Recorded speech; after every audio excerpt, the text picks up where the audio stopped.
Hello, my name is Jacob Johnson. Welcome to my final presentation for PlantLab's Culinary School, Fundamentals of Cooking. And for my final project, I have done a 3-course Mediterranean-style meal. The first course is a cauliflower flatbread with a roasted beet hummus, seared asparagus, and cashew creme fraiche. So basically we started out with the flatbread, a cauliflower florets ground into a rice-like consistency, mixed with a chia egg, ground chia seeds and water.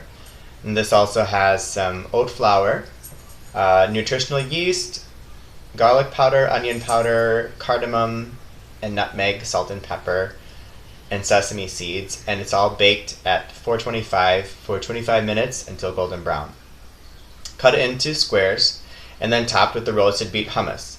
For that, I have roasted the beets with some red onion, garlic and ginger, olive oil and salt for about 45 minutes at 400 degrees, still tender. And then pureed that with garbanzo prepared and spices to create the traditional Mediterranean hummus, which is garlic, onion, tahini, lime juice, cumin, paprika, cayenne, for a very aromatic roasted beet hummus. Topped with the seared asparagus, which were seared with a little bit of za'atar spice, salt and pepper in olive oil, and then steamed till tender. And then topped with a creme fraiche, cashew creme fraiche, and a little za'atar, and then a balsamic reduction from the cooking of the asparagus. I added a few tablespoons of balsamic vinegar, a teaspoon of agave, and a little bit extra salt to make a nice caramelized topping for the flatbread. And then for the main course, I've got a Greek moussaka with roasted eggplant, zucchini, and heirloom tomatoes. And then the filling for the season of Lent, this dish would normally be prepared a vegetarian style.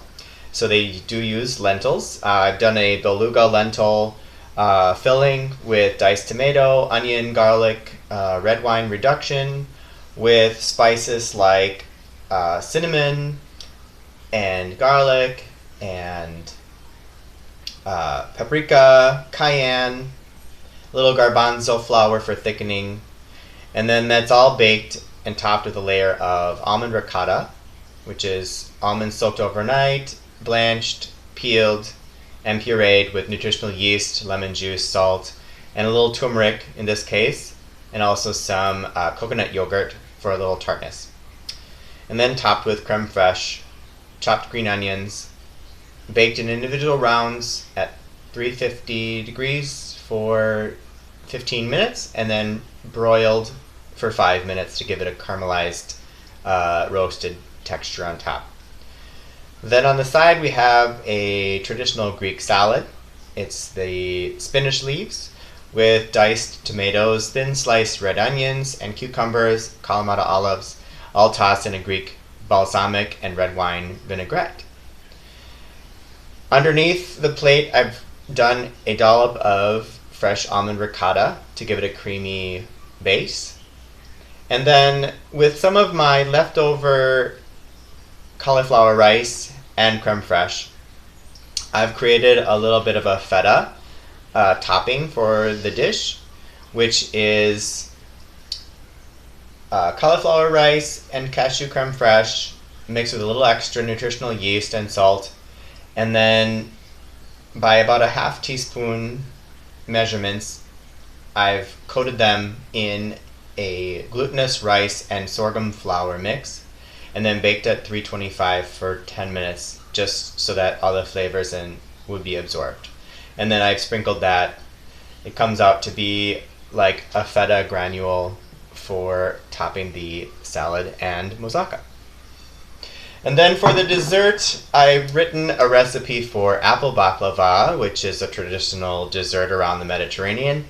Phyllo dough, the filling would be diced gala apples with walnuts, sesame, sunflower seeds and almonds, and then aromatics such as cinnamon, nutmeg, allspice, and then this is all baked for about an hour, and then you create a syrup to pour over the finished baklava with a maple syrup, agave nectar, rose water, and orange zest, and a cinnamon stick. You reduce that to a nice caramelized texture, and when it's cooled, pour it over the baklava and let set for 8 hours until it's all set, and then you can serve.